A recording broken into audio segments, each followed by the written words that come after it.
Dakbayan sa Sugbo, may pahigan usab og kalihukan paghandom sa ika-500 ka tuig nga kadaugan sa Mactan. Unang gihimo ang pagpakayab sa bandera sa nasod ug dayon ang wreath laying. Sa labing unang bayani nga si Dato Lapu-Lapu, kitambungan kini sa mga opisyal sa Cebu City Hall, PNP ug AFP. Gibuksan usab ang usa ka obra maestra sa Cebuano master painter nga giuluhan og ang dumadaog nga manggugubat ni Dato Lapu-Lapu. Samtang gipahigan sab ang hamubong reenactment sa kadaugan sa Mactan at tubangan sa Cebu City Hall.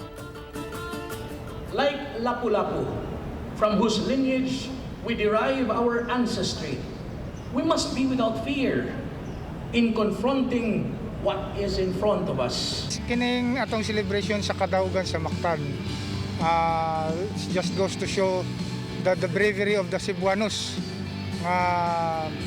We're able to conquer dun sa mga mo-invade unta sa ato.